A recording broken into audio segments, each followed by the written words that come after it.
महला तीजा। कामण तौ श्रृंगार कर, जां पहला कंत मनाई। मत सेजै कंत न आवई, एवं बिरथा जाए।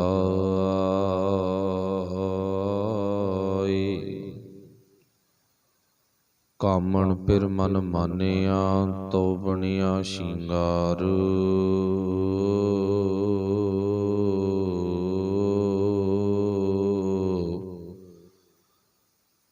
किया तो प्रवान है, जां सौतरी प्यार। भौ श्रृंगार तंबूल रस, भोजन पौ करे। तन मन सौंपे कंत को, तो नानक भोग करे। महला तीजा। काजल फूल तंबोल रस, ले धन किया श्रृंगार। सेजै कंत न आयो, एव भया बकार। महला तीजा। धन पिर इह न आखियन, बहन इकट्ठे होए। एक जोत दोय मूर्ति, धन पिर कहिए सोय। पौड़ी पै बिनु भगत न होवई, नाम न लगे प्यार।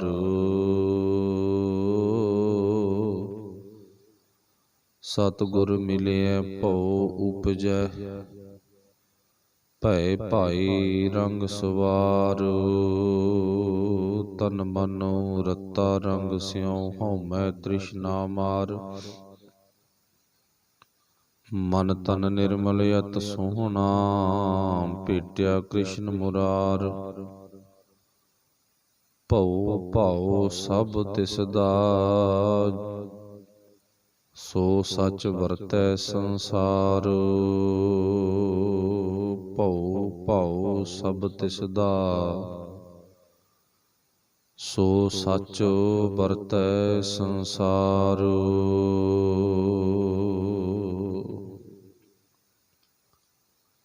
शब्द गुरु ਸਾਹਿਬ ਸ੍ਰੀ ਗੁਰੂ ਗ੍ਰੰਥ ਸਾਹਿਬ ਮਹਾਰਾਜ ਸੱਚੇ ਪਾਤਸ਼ਾਹ ਜੀ ਦੀ ਪਾਵਨ ਪਵਿੱਤਰ ਹਜ਼ੂਰੀ ਦੇ ਵਿੱਚ ਗੁਰਬਾਣੀ ਵਿਚਾਰ ਸੁਣਨ ਸਮਝਣ ਦੇ ਲਈ ਜੁੜ ਬੈਠੇ ਗੁਰੂ ਪਿਆਰਿਓ, ਆਓ ਗੁਰਫਤਿਹ ਦੀ ਸਾਂਝ ਪਾਈਏ ਤੇ ਗੁਰੂ ਕੀ ਪਾਵਨ ਬਾਣੀ ਨੂੰ ਸਮਝਣ ਦਾ ਯਤਨ ਕਰੀਏ, ਆਪਣੇ ਮਨ ਅਤੇ ਤਨ ਨੂੰ ਇਕਾਗਰ ਕਰਕੇ। ਸਭ ਨੇ ਇੱਕੇ ਵਾਰ ਕਹਿਣ ਤੇ ਬੋਲਣਾ ਜੀ। ਆਖਿਓ ਵਾਹਿਗੁਰੂ ਜੀ ਕਾ ਖਾਲਸਾ, ਵਾਹਿਗੁਰੂ ਜੀ ਕੀ ਫਤਿਹ। ਅੱਜ ਦਾ ਪਾਵਨ ਸ਼ਬਦ ਸਾਹਿਬ ਸ੍ਰੀ ਗੁਰੂ ਅਮਰਦਾਸ ਮਹਾਰਾਜ, ਉਹਨਾਂ ਦੀ ਪਾਵਨ ਬਾਣੀ ਰਾਗ ਸੂਹੀ ਰਾਗ ਦੀ ਵਾਰ ਵਿੱਚੋਂ ਹੈ। ਸ਼ਲੋਕ ਮਹੱਲਾ ਤੀਜਾ। ਕਾਮਣ ਤਉ ਸ਼ਿੰਗਾਰ ਕਰ, ਜਾਂ ਪਹਿਲਾਂ ਕੰਤ ਮਨਾਏ। ਕਾਮਣ ਤੋਂ ਭਾਵ ਹੈ ਇਸਤਰੀ। ਸ਼ਿੰਗਾਰ ਕਰ ਜਾਂ ਪਹਿਲਾਂ ਕੰਤ ਮਨਾਏ। ਹੇ ਇਸਤਰੀ ਤਦੋਂ ਸ਼ਿੰਗਾਰ ਬਣਾ, ਜਦੋਂ ਪਹਿਲਾਂ ਖਸਮ ਨੂੰ, ਆਪਣੇ ਮਾਲਕ ਨੂੰ ਤੂੰ ਪ੍ਰਸੰਨ ਕਰ ਲਵੇਂ। ਨਹੀਂ ਤਾਂ ਮਤਾ ਖਸਮ ਮਾਲਕ ਸੇਜ ਤੇ ਆਵੇ ਹੀ ਨਾ, ਤੇ ਸ਼ਿੰਗਾਰ ਐਵੇਂ ਬੇਅਰਥਾ ਹੀ ਚਲਾ ਜਾਵੇਗਾ। ਇੱਥੇ ਗੁਰਦੇਵ ਪਾਤਸ਼ਾਹ ਨੇ ਸਾਡੀ ਜੀਵ ਆਤਮਾ ਤੇ ਪ੍ਰਭੂ ਪਰਮਾਤਮਾ ਦੀ ਗੱਲ ਕੀਤੀ ਆ। ਜਦੋਂ ਗੱਲ ਇਸਤਰੀ ਦੀ, ਮਾਲਕ ਦੀ ਆਉਂਦੀ ਹੈ, ਵਿਸ਼ੱਕ ਉਦਾਹਰਨ ਸਾਨੂੰ ਸਾਡੇ ਪਰਿਵਾਰ ਚੋਂ ਗੱਲ ਨੂੰ ਸਮਝਾਇਆ, ਪਰ ਜਿਹੜਾ ਗੱਲ ਨੂੰ ਸਮਝਾਉਣ ਤੋਂ ਬਾਅਦ ਵਾਲਾ ਮੈਸੇਜ ਆਗਾ, ਸੁਨੇਹਾ ਗਾ, ਉਹ ਸਾਡੀ ਆਤਮਾ ਨੂੰ ਆ। ਹੁਣ ਗੁਰਦੇਵ ਪਾਤਸ਼ਾਹ ਜੀ ਕਹਿੰਦੇ ਆਪਣੀ ਆਤਮਾ ਦਾ ਸ਼ਿੰਗਾਰ ਆਪਾਂ ਕਰੀਏ। ਕਦੇ ਨਾ ਹੋਵੇ ਵੀ ਉਹ ਮਾਲਕ ਪਰਮਾਤਮਾ ਸੇਜ ਤੇ ਆਵੇ ਹੀ ਨਾ, ਸਾਡੀ ਹਿਰਦਾ ਰੂਪੀ ਪਲੰਘ ਤੇ ਸੇਜ ਤੇ ਉਹ ਆਵੇ ਨਾ, ਉਹਦਾ ਆਉਣਾ ਜ਼ਰੂਰੀ ਆ।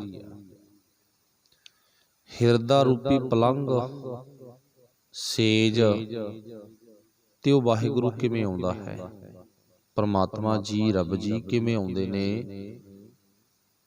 ਗੁਰ ਸ਼ਬਦ ਦੇ ਵਿਚਾਰ ਰਾਹੀਂ।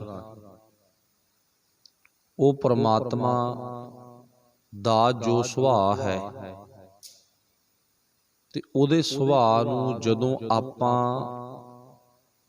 ਆਪਣੇ ਸਰੀਰ ਦੇ ਰਾਹੀਂ ਪ੍ਰਗਟ ਕਰਨਾ ਸ਼ੁਰੂ ਕਰ ਦਿੱਤਾ ਤਾਂ ਇਹ ਸੰਕੇਤ ਸਾਨੂੰ ਮਿਲ ਜਾਵੇਗਾ, ਸੁਨੇਹਾ ਮਿਲ ਜਾਵੇਗਾ ਕਿ ਪ੍ਰਭੂ ਜੀ, ਉਹ ਮਾਲਕ ਜੀ ਸਾਡੀ ਹਿਰਦਾ ਰੂਪੀ ਸੇਜ ਤੇ ਪਲੰਘ ਤੇ ਪਹੁੰਚ ਗਏ। ਸਾਡੇ ਘਰ ਵਿੱਚ ਆਏ ਹੋਏ ਮਹਿਮਾਨ, ਜਿਨ੍ਹਾਂ ਦੀ ਉਡੀਕ ਸੀ,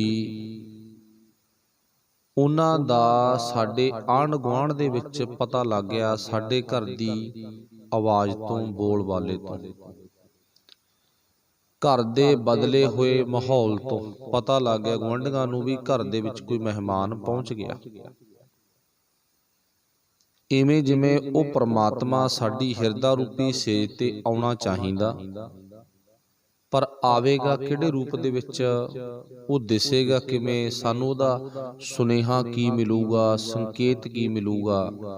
ਫਿਰ ਇੱਥੇ ਗੁਰਦੇਵ ਪਾਤਸ਼ਾਹ ਜੀ ਕਹਿੰਦੇ ਸਾਡੇ ਸਰੀਰ ਦੀ ਕਿਰਿਆ ਬਦਲਣਾ, ਮਤਲਬ ਜੀਵਨ ਨੂੰ ਬਦਲਾ ਲੈਣਾ ਹੀ ਉਹ ਪ੍ਰਭੂ ਪਰਮਾਤਮਾ ਦੀ ਹਿਰਦਾ ਰੂਪੀ ਸੇਜ ਤੇ ਆਉਣ ਦਾ ਸੰਕੇਤ ਹੈ।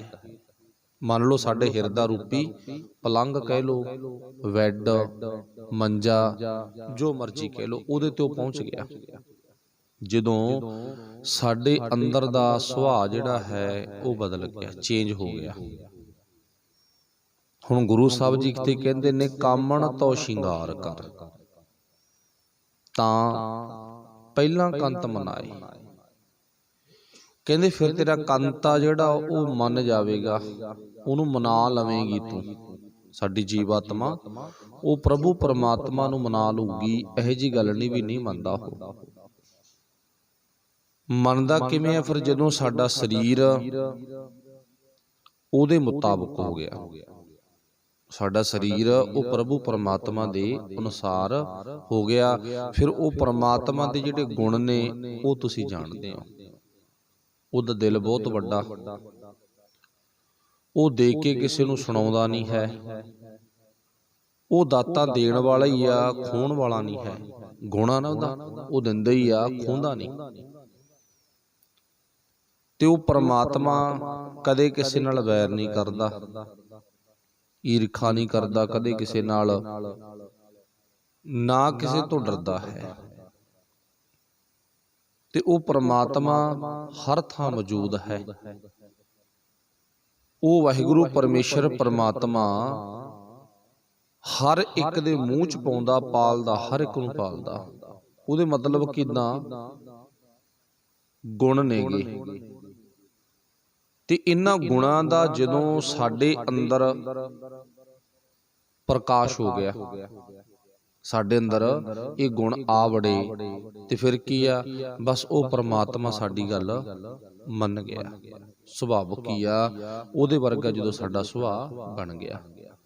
ਫਿਰ ਪਾਤਸ਼ਾਹ ਜੀ ਕਹਿੰਦੇ ਨੇ, ਮਤ ਸੇਜੈ ਕੰਤ ਨਾ ਆਵਈ। ਜੇ ਤੇਰੀ ਸੇਜ ਤੇ ਉਹ ਪਰਮਾਤਮਾ ਨਾ ਆਇਆ ਤਾਂ ਫਿਰ ਕੀ ਹੈ, ਇਵੇਂ ਬਿਰਥਾ ਜਾਏ। ਤਨ ਤੇ ਕੀਤਾ ਹੋਇਆ ਸ਼ਿੰਗਾਰ ਪਤੀ ਨਹੀਂ ਮਿਲਿਆ, ਵਿਅਰਥ ਚਲਾ ਗਿਆ। ਇਵੇਂ ਜਿਵੇਂ ਉਹ ਪ੍ਰਮਾਤਮਾ ਜੇ ਸਾਡੀ ਹਿਰਦਾ ਰੂਪੀ ਸੇਜ ਤੇ ਨਾ ਆਇਆ, ਤਾਂ ਸਾਡੇ ਵੱਲੋਂ ਧਰਮ ਦੇ ਨਾਂ ਤੇ ਕੀਤੇ ਹੋਏ ਕਰਮ, ਜਾਣੀ ਕਿ ਪ੍ਰਮਾਤਮਾ ਨੂੰ ਬਾਹਰੀ ਤੌਰ ਤੇ ਖੁਸ਼ ਕਰਨ ਵਾਲੇ ਜਿਹੜੇ ਕਰਮ ਨੇ, ਉਹ ਕਦੇ ਉਹਨੂੰ ਖੁਸ਼ ਨਹੀਂ ਕਰ ਸਕਣਗੇ। ਗੱਲ ਤਾਂ ਖੁਸ਼ ਕਰਨ ਦੇ ਤਰੀਕੇ ਤਾਂ ਇਹੀ ਹੈ ਨਾ ਵੀ ਉਹ ਪ੍ਰਮਾਤਮਾ ਵਰਗਾ ਸੁਭਾਅ ਬਣ ਜਾਵੇ, ਸਾਡੇ ਅੰਦਰ ਵੀ ਵੈਰ ਵਿਰੋਧ, ਈਰਖਾ, ਨਾ ਡਰਨਾ ਨਾ ਡਰਾਉਣਾ, ਨਾ ਕਿ ਜੇ ਜ਼ਿੰਦਗੀ 'ਚ ਕੋਈ ਪਰਉਪਕਾਰੀ ਭਲੇ ਦਾ ਕੰਮ ਕਰਕੇ ਨਾ ਸੁਣਾਉਣਾ, ਮਤਲਬ ਉਹਦੇ ਵਰਗਾ ਸੁਭਾਅ ਬਣ ਗਿਆ, ਫਿਰ ਤਾਂ ਖੁਸ਼ੀ ਆ। ਤੇ ਜੇ ਬਾਹਰੀ ਤੌਰ ਤੇ ਜੋ ਆਪਾਂ ਧਰਮ ਦੇ ਨਾਂ ਤੇ ਕਰਮ ਕਰਦੇ ਆ, ਇਹ ਕਰਮ ਵੇਖ ਕੇ ਉਹ ਖੁਸ਼ ਨਹੀਂ ਹੁੰਦਾ, ਉਹ ਸਾਡੀ ਹਿਰਦਾ ਰੂਪੀ ਸੇਜ ਤੇ ਕਦੇ ਨਹੀਂ ਆਉਂਦਾ। ਬਾਹਰੀ ਤੌਰ ਤੇ ਧਰਮ ਦੇ ਨਾਂ ਤੇ ਕਰਮ ਕਿਹੜੇ ਨੇ, ਉਹਨਾਂ ਦਾ ਵੇਰਵਾ ਵੀ ਆਪਾਂ ਅੱਗੇ ਜਾ ਕੇ ਗੁਰੂ ਤੋਂ ਪੁੱਛਾਂਗੇ। ਹੁਣ ਪਾਤਸ਼ਾਹ ਜੀ ਫਿਰ ਕਹਿੰਦੇ ਨੇ, ਇਵੇਂ ਬਿਰਥਾ ਜਾਏ, ਕਾਮਣ ਫਿਰ ਮਨ ਮਾਨਿਆ, ਤਾ ਬਣਿਆ ਸ਼ਿੰਗਾਰ। ਜੇ ਉਹ ਪ੍ਰਭੂ ਪਰਮਾਤਮਾ ਸਾਡੀ ਗੱਲ ਮੰਨਣ ਲੱਗ ਜਾਵੇ, ਮੰਨ ਗਿਆ, ਤਾਂ ਸਾਡਾ ਕੀਤਾ ਹੋਇਆ ਸ਼ਿੰਗਾਰ, ਸਾਡਾ ਬਦਲਿਆ ਹੋਇਆ ਸੁਭਾਅ, ਉਹ ਪ੍ਰਮਾਤਮਾ ਦੀ ਨਿਗਾਹ 'ਚ ਕਬੂਲ ਹੋ ਜਾਂਦਾ ਹੈ, ਜਿਹਨੂੰ ਆਪਾਂ ਪ੍ਰਵਾਨ ਕਹਿ ਦਿੰਦੇ ਹਾਂ, ਪ੍ਰਵਾਨਗੀ ਮਿਲ ਜਾਂਦੀ ਆ। ਦੇਖੋ, ਦੁਨੀਆ ਦੇ ਵਿੱਚ ਕੋਈ ਵੀ ਕਿਸੇ ਵੀ ਤਰ੍ਹਾਂ ਦਾ ਪ੍ਰੋਡਕਟ ਆਉਂਦਾ, ਕੋਈ ਵੀ ਪਦਾਰਥ, ਕੋਈ ਦਵਾਈ, ਕਿਸੇ ਤਰ੍ਹਾਂ ਦਾ ਕੱਪੜਾ ਲੀੜਾ, ਇੱਕ ਵਾਰੀ ਉਹਦੀ ਪ੍ਰਵਾਨਗੀ ਹੈ ਜਿਹੜੀ, ਉਹ ਸਰਕਾਰ ਤੋਂ ਲੈਤੀ ਜਾਂਦੀ ਆ, ਕਾਨੂੰਨ ਦੇ ਤਹਿਤ ਕਾਰਵਾਈ ਕੀਤੀ ਜਾਂਦੀ ਹੈ ਜਾਂ ਹੁੰਦੀ ਹੈ ਕਹਿ ਲਓ। ਤੇ ਜੇ ਇਦਾਂ ਦੀ ਕਾਰਵਾਈ ਨਾ ਹੋਵੇ, ਕਾਨੂੰਨ ਦੀ ਕਾਰਵਾਈ ਪੈਰਵੀ ਨਾ ਹੋਵੇ, ਨਾ ਮਤਲਬ ਉਹਦੇ ਤੇ ਸਰਕਾਰ ਵੱਲੋਂ ਕੋਈ ਐਕਸ਼ਨ ਲਿੱਤਾ ਗਿਆਗਾ, ਤਾਂ ਚੇਤਾ ਰੱਖਿਓ ਵੀ ਸਤਿਗੁਰੂ ਪਾਤਸ਼ਾਹ ਜੀ ਦੇ ਇਹ ਹੁਕਮ ਨੂੰ ਵੀ ਇਵੇਂ ਮੰਨਣਾ ਆਪਾਂ, ਵੀ ਪਰਮਾਤਮਾ ਵੱਲੋਂ ਪ੍ਰਵਾਨਗੀ, ਗੁਰੂ ਵੱਲੋਂ ਪ੍ਰਵਾਨਗੀ ਮਿਲੀ ਆ ਜਾਂ ਨਹੀਂ ਮਿਲੀ। ਇਸ ਕਰਕੇ ਗੁਰਦੇਵ ਪਾਤਸ਼ਾਹ ਜੀ ਕਹਿੰਦੇ, ਫਿਰ ਭਾਈ ਕਾਮਣ ਫਿਰ ਮਨ ਮਾਨਿਆ, ਤਾਉ ਬਣਿਆ ਸ਼ਿੰਗਾਰ। ਜੇ ਉਹ ਵਾਹਿਗੁਰੂ ਪਰਮਾਤਮਾ ਦੀ ਗੱਲ ਕਾਮਣ ਨੇ, ਜੀਵ ਇਸਤਰੀ ਨੇ ਮੰਨ ਲਈ, ਤਾਂ ਸਾਡਾ ਕੀਤਾ ਹੋਇਆ ਸ਼ਿੰਗਾਰ ਪ੍ਰਵਾਨ ਹੋ ਗਿਆ, ਤੇ ਨਹੀਂ ਬੇਅਰਥ ਚਲਾ ਗਿਆ। ਹੁਣ ਇਸ ਗੱਲ ਨੂੰ ਥੋੜਾ ਜਿਹਾ ਧਿਆਨ 'ਚ ਰੱਖਿਓ, ਥੋੜਾ ਜਿਹਾ ਪਿੱਛੇ ਮੁੜ ਪਓ, ਵੀ ਗੱਲ ਭਾਵੇਂ ਜੀਵ ਆਤਮਾ ਤੇ ਪਰਮਾਤਮਾ ਦੀ ਆ, ਪਰ ਸਮਝਾਇਆ ਸਾਨੂੰ ਸਾਡੇ ਘਰ ਦੇ ਵਿੱਚੋਂ ਗੁਰੂ ਪਾਤਸ਼ਾਹ ਨੇ ਉਦਾਹਰਨ ਦੇ ਕੇ ਆ। ਹੁਣ ਜਦੋਂ ਪਾਤਸ਼ਾਹ ਜੀ ਇਦਾਂ ਸਮਝਾਉਂਦੇ ਨੇ, ਤੇ ਫਿਰ ਸਾਨੂੰ ਇਸ ਗੱਲ ਨੂੰ ਸਮਝ ਲੈਣਾ ਚਾਹੀਦਾ ਵੀ ਸਾਨੂੰ ਧਰਮ ਦੇ ਨਾਂ ਤੇ ਕਰਮ ਨੇ ਜਿਹੜੇ ਉਹ ਛੱਡ ਦੇਣੇ ਚਾਹੀਦੇ ਆ, ਤੇ ਗੁਰੂ ਦੇ ਆਖੇ ਲੱਗ ਕੇ ਅਸਲੀ ਜਿਹੜਾ ਸ਼ਿੰਗਾਰ ਹੈ, ਜਿਹਨੂੰ ਆਪਾਂ ਅਸਲੀ ਗੁਰੂ ਕੋਲੋਂ ਮਾਨਤਾ ਦਿਵਾਉਣੀ ਆ, ਪ੍ਰਵਾਨਗੀ ਦਿਵਾਉਣੀ ਆ, ਉਹ ਗੱਲ ਨੂੰ ਦ੍ਰਿੜ ਕਰ ਲੈਣਾ ਚਾਹੀਦਾ ਹੈ, ਭੁੱਲਣਾ ਨਹੀਂ ਚਾਹੀਦਾ।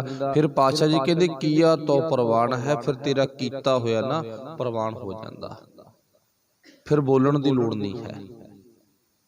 ਕਈ ਵਾਰ ਆਪਣਾ ਸੁਭਾਅ ਹੁੰਦਾ ਨਾ ਵੀ ਆਪਾਂ ਆਪਣੇ ਤੌਰ ਤੇ ਖੜ ਕੇ ਵੇਰਵਾ ਦਿੰਨੇ ਹੁੰਨੇ ਆਗੇ, ਵੀ ਅਸੀਂ ਇੰਨੇ ਕ ਰੁਪਈਏ ਦਾਨ ਕਰਤੇ, ਇੰਨੀਆਂ ਕ ਇਮਾਰਤਾਂ ਬਣਾਤੀਆਂ, ਇੰਨਾ ਕਸ਼ੀ ਆਹ ਕੁਝ ਕਰਤਾ, ਇੰਨਾ ਕਾਹ ਕਰਤਾ, ਤੇ ਇਹ ਸਾਰਾ ਕੁਝ ਕੀਤਾ ਹੋਇਆ ਫਲਾਣੇ ਬੰਦੇ ਵੱਲੋਂ ਸੱਚੇ ਪਾਤਸ਼ਾਹ ਤੁਸੀਂ ਪ੍ਰਵਾਨ ਕਰਿਓ।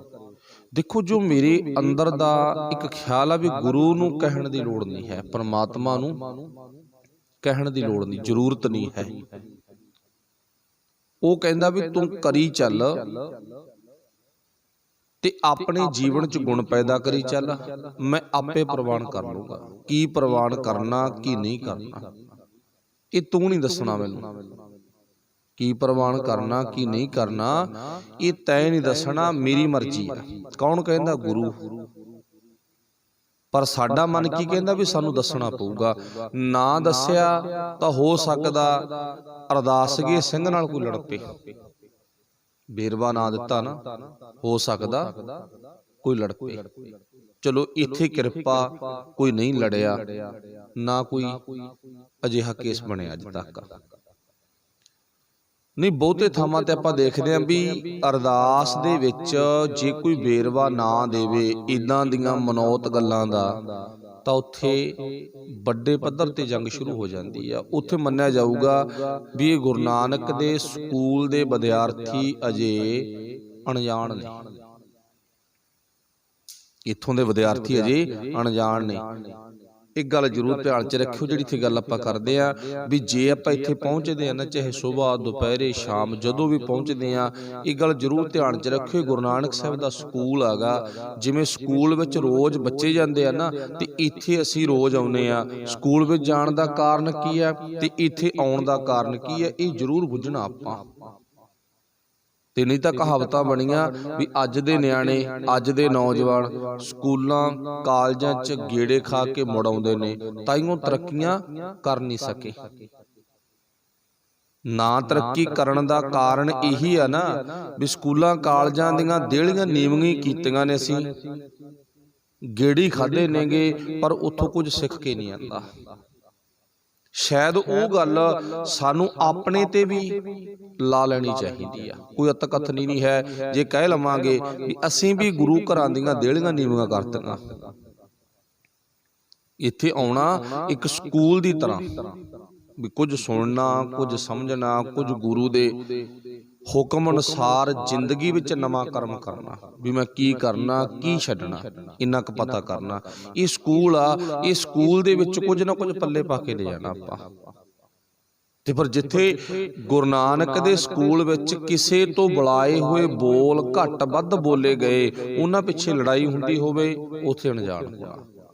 ਜਿਸ ਸਕੂਲ ਦੇ ਵਿੱਚ ਸੁਣਨ ਦੀ ਬਜਾਏ, ਸਮਝਣ ਦੀ ਬਜਾਏ, ਮੰਨਣ ਦੀ ਬਜਾਏ ਬਾਹਰੀ ਤੌਰ ਤੇ ਕਰਮ ਕੀਤੇ ਜਾਂਦੇ ਹੋਣ, ਤੇ ਕੀ ਕਹਿਣਾ ਪਊਗਾ ਵੀ ਉਹ ਸਕੂਲ ਦੇ ਸਟੂਡੈਂਟ ਬਿਲਕੁਲ ਅਣਜਾਣ ਨੇ, ਬਿਲਕੁਲ ਅਣਜਾਣ ਨੇ। ਉਹਨਾਂ ਨੂੰ ਵਿਚਾਰਿਆਂ ਨੂੰ ਕੋਈ ਅਕਲ ਨਹੀਂ ਹੈ। ਬਹੁਤੀ ਵਾਰ ਆਪਣੇ ਅੰਦਰ ਖਿਆਲ ਬਣਦਾ, ਵੈਸੇ ਹੁਣ ਤਾਂ ਨਹੀਂ, ਕੁਝ ਟਾਈਮ ਪਹਿਲਾਂ ਆਪਾਂ ਨੂੰ ਸਾਰਿਆਂ ਨੂੰ ਪਤਾ, ਸਕੂਲਾਂ ਦੇ ਵਿੱਚ ਟੀਚਰ ਬੱਚਿਆਂ ਤੋਂ ਹੀ ਕੰਮ ਕਰਾਉਂਦੇ ਸਨ। ਚਾਹ ਬਣਾਉਣੀ ਆ, ਸਫਾਈ ਕਰਨੀ ਆ, ਇੱਧਰ ਉੱਧਰ ਜਾਣਾ ਆਉਣਾ ਗਾ। ਤੇ ਜਿਹੜਾ ਬੱਚਾ ਇਦਾਂ ਦਾ ਜ਼ਿਆਦਾ ਕੰਮ ਕਰਦਾ ਸੀ, ਚੇਤਾ ਰੱਖਿਓ, ਕੋਈ ਇਹ ਨਹੀਂ ਸੀਗਾ ਵੀ ਉਹ ਟੀਚਰ ਉਹਦੇ ਜ਼ਿਆਦਾ ਨੰਬਰ ਜੋੜ ਦਿੰਦਾ ਸੀਗਾ ਵੀ ਚੱਲ ਕੋਈ ਨਾ ਤੂੰ ਭੱਜ ਨੱਠ ਵੱਧ ਕਰਦਾ ਨਾ, ਤੇਰੇ ਨੰਬਰ ਮੈਂ ਵੱਧ ਲਾ ਦਿੰਨਾਗਾ। ਨਾ, ਸਿਆਣਾ ਟੀਚਰ ਇਹ ਕੰਮ ਕਰਦਾ ਸੀ ਕਿ ਭੱਜ ਨੱਠ, ਬਾਹਰੀ ਤੌਰ ਤੇ ਕੰਮ ਕਰਨਾ, ਬਾਹਰੀ ਤੌਰ ਤੇ ਕਰਮ ਕਰਨੇ, ਜ਼ਿਆਦਾ ਟੀਚਰਾਂ ਦੀ ਚਾਪਲੂਸੀ ਕਰਨੀ, ਪੈਰੀਂ ਹੱਥ ਗੋਡੀ ਹੱਥ ਲਾਉਣੇ, ਇਹ ਤੇਰੇ ਅੰਕਾਂ 'ਚ, ਤੇਰੀ ਪੜ੍ਹਾਈ 'ਚ ਵਾਧਾ ਨਹੀਂ ਕਰ ਸਕਦੇ। ਚਲੋ ਥੋੜਾ ਜਿਹਾ ਸਾਈਡ ਤੇ, ਇੰਨਾ ਕੁ ਮੈਂ ਕਦੇ ਭਰੀ ਸਭਾ ਵਿੱਚ ਟੀਚਰ ਕਹਿੰਦਾ ਕਹਿ ਸਕਦਾ, ਕੀ ਕਹਿ ਸਕਦਾ ਵੀ ਇਹ ਬੰਦਾ ਬੜਾ ਹਿੰਮਤੀ ਆ, ਬੜਾ ਭੱਜ ਨੱਠ ਕਰਦਾ ਗਾ, ਇੰਨਾ ਕੁ ਤਾਂ ਕਹਿ ਸਕਦਾ। ਪਰ ਉਹ ਨੰਬਰਾਂ 'ਚ ਨਹੀਂ ਜੁੜਨਗੇ। ਉਹ ਤੂੰ ਜਿੰਨੀ ਪੜ੍ਹਾਈ ਕਰੇਗਾ, ਸਮਝੇਗਾ ਗੱਲ ਨੂੰ, ਉਹ ਨੰਬਰ ਤੇਰੇ ਉਨੇ ਜੁੜਨੇ ਆ। ਇੱਥੇ ਹੁਣ ਟੀਚਰ ਕੌਣ ਆ? ਇੱਥੇ ਗੁਰੂ ਨਾਨਕ ਸਾਹਿਬ ਆ ਨਾ। ਤੇ ਗੁਰੂ ਨਾਨਕ ਸਾਹਿਬ ਕਹਿੰਦੇ ਪੁੱਤ ਕਦੇ ਭੁਲੇਖਾ ਨਾ ਖਾ ਜੀ ਵੀ ਜ਼ਿਆਦਾ ਨੱਕ ਰਗੜਨ ਨਾਲ, ਜ਼ਿਆਦਾ ਬਾਹਰੀ ਤੌਰ ਤੇ ਕਰਮ ਕਰਨ ਨਾਲ, ਜ਼ਿਆਦਾ ਚਾਪਲੂਸੀ ਕਰਨ ਨਾਲ ਵੀ ਭਾਵ ਤੇਰੇ ਨੰਬਰ ਅੰਕਾਂ 'ਚ ਵਾਧਾ ਹੋ ਜਾਊਗਾ ਨਾ। ਇਹ ਤਾਂ ਉਨੀ ਮਿਲਣੇ ਨੇ ਜਿੰਨੀ ਤੂੰ ਗੱਲ ਨੂੰ ਸਮਝ ਕੇ ਆਪਣੀ ਜ਼ਿੰਦਗੀ 'ਚ ਕਮਾਏਗਾ। ਇਹ ਨੰਬਰ ਤਾਂ ਉਨੀ ਮਿਲਣੇ ਆ, ਉਦੋਂ ਵੱਧ ਘੱਟ ਨਹੀਂ ਮਿਲਣਗੇ। ਇਸੇ ਕਰਕੇ ਆਪਾਂ ਇਉਂ ਕਹਿ ਸਕਦੇ ਹਾਂ, ਮੈਂ ਆਪਣੇ ਤੇ ਗੱਲ ਲਾ ਕੇ ਕਰਾਂ ਵੀ ਆਪਾਂ ਇਸੇ ਕਰਕੇ ਮੈਂ ਫੇਲ ਹਾਂ, ਜਦੋਂ ਆਪਾਂ ਗੁਰੂ ਦੀ ਗੱਲ ਸੁਣ ਕੇ ਮੰਨਣ 'ਚ ਨਹੀਂ ਆਏ, ਨੰਬਰ ਜੁੜੇ ਹੀ ਨਹੀਂ ਗਏ। ਉੱਦਾਂ ਰੋਜ਼ ਅਸੀਂ ਆਉਂਦੇ ਰਹੇ ਲੰਬੇ ਟਾਈਮ ਤੋਂ, 2 ਸਾਲ 4 ਸਾਲ 10 ਸਾਲ 20 ਸਾਲ 50 ਸਾਲ ਲਗਾਤਾਰ ਪੀੜ੍ਹੀ ਦਰ ਪੀੜ੍ਹੀ ਇਸ ਸਕੂਲ ਵਿੱਚ ਆਉਂਦੀ ਰਹੀ, ਪਰ ਬਾਹਰੀ ਤੌਰ ਤੇ ਕਰਮ ਕਰਕੇ ਆਪਣੇ ਨੰਬਰ ਨਹੀਂ ਜੁੜਵਾ ਸਕੇ। ਨੰਬਰ ਤਾਂ ਉਦੋਂ ਹੀ ਜੁੜਨੇ ਨੇ ਜਦੋਂ ਆਪਾਂ ਪੜ੍ਹਨ, ਸੁਣਨ, ਸਮਝਣ ਤੇ ਮੰਨਣ ਦੀ ਭਾਵਨਾ ਲੈ ਕੇ ਆਵਾਂਗੇ। ਅੰਕਾਂ 'ਚ ਵਾਧਾ ਉਦੋਂ ਹੋਣਾ, ਉਹਨਾਂ ਟਾਈਮ ਨਹੀਂ ਹੋਣਾ।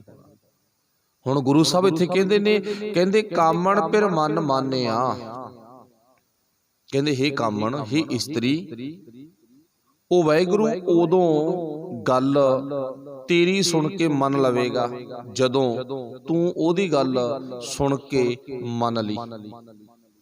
ਜਦੋਂ ਉਹਦੀ ਗੱਲ ਸੁਣ ਕੇ ਮੰਨ ਲਈ ਨਾ, ਉਦੋਂ ਉਹ ਵਾਹਿਗੁਰੂ ਜੀ ਤੇਰੀ ਗੱਲ ਜ਼ਰੂਰ ਸੁਣ ਕੇ ਮੰਨਣਗੇ। ਫਿਰ ਅੱਗੇ ਪਾਤਸ਼ਾਹ ਜੀ ਕਹਿੰਦੇ ਤੋ ਬਣਿਆ ਸ਼ਿੰਗਾਰ। ਅਸਲ ਦੇ ਵਿੱਚ ਗੱਲ ਨੂੰ ਸੁਣ ਕੇ ਮੰਨਣਾ ਹੀ ਸਭ ਤੋਂ ਵੱਡਾ ਸ਼ਿੰਗਾਰ ਆ, ਸਭ ਤੋਂ ਵੱਡਾ ਸੁਹੱਪਣ ਕਹਿ ਲਓ, ਸੁੰਦਰਤਾ ਕਹਿ ਲਓ। ਸਹੀ ਸੁੰਦਰ ਸੋਹਣੇ ਜਿਨ ਸਾਧ ਸੰਗ ਬਹਿਣੇ। ਅਸਲ ਦੇ ਵਿੱਚ ਉਹੀ ਸੋਹਣੇ ਨੇ ਜਿਹੜੇ ਗੁਰੂ ਦੀ ਸਤ ਸੰਗਤ ਵਿੱਚ ਬਹਿ ਕੇ ਕੁਝ ਸੁਣਦੇ ਪੜ੍ਹਦੇ ਨੇ। ਆਇਓ ਸੁਣਨ ਪੜ੍ਹਨ ਕੋ ਬਾਣੀ। ਫਿਰ ਪਾਤਸ਼ਾਹ ਜ਼ਿਕਰ ਕਰਦੇ ਨੇ, ਕਹਿੰਦੇ ਕੀਆ ਤੋ ਪ੍ਰਵਾਨ ਹੈ ਜਾ ਸਹੁ ਧਰੇ ਪਿਆਰ। ਅੱਛਾ, ਜਦੋਂ ਅੰਕਾਂ 'ਚ ਵਾਧਾ ਹੋਣ ਲੱਗ ਗਿਆ, ਨੰਬਰਾਂ 'ਚ ਵਾਧਾ ਹੋਣ ਲੱਗ ਗਿਆ, ਫਿਰ ਪਾਤਸ਼ਾਹ ਜੀ ਕਹਿੰਦੇ ਬਾਹਰੀ ਤੌਰ ਤੇ ਤੂੰ ਕਰਮ ਕਰੇਗਾ ਨਾ, ਫਿਰ ਉਧਰੋਂ ਤੈਨੂੰ ਥੋੜਾ ਜਿਹਾ ਸਤਿਕਾਰ ਆ ਜਿਹੜਾ ਵੱਧ ਮਿਲਣ ਲੱਗ ਜੂਗਾ। ਵੀ ਪੜ੍ਹਾਈ ਵਾਲੇ ਪੱਖ ਤੋਂ ਵੀ ਹੁਸ਼ਿਆਰ ਆ ਤੇ ਦੁਨਿਆਵੀ ਤਲ ਤੇ ਕੰਮ ਕਰਨ ਵਾਲੇ ਪੱਖ ਤੋਂ ਵੀ ਹੁਸ਼ਿਆਰ ਆ। ਕੀ ਲਿਖਿਆ ਹੈਗਾ, ਕੀਆ ਤੋ ਪ੍ਰਵਾਨ ਹੈ ਜਾ ਸਹੁ ਧਰੇ ਪਿਆਰ। ਫਿਰ ਤੇਰਾ ਕੀਤਾ ਹੋਇਆ ਪ੍ਰਵਾਨ ਹੋਣ ਲੱਗ ਜੂ, ਬਾਹਰੀ ਤੌਰ ਤੇ ਵੀ ਤੇ ਤੇਰਾ ਅੰਦਰੂਨੀ ਲੈਵਲ ਤੇ ਵੀ। ਭਉ ਸ਼ਿੰਗਾਰ ਤੰਬੋਲ ਰਸ ਭੋਜਨ ਭਉ ਕਰੇ। ਤਨ ਮਨ ਸੌਂਪੇ ਕੰਤ ਕੋ ਤਉ ਨਾਨਕ ਭੋਗ ਕਰੇ।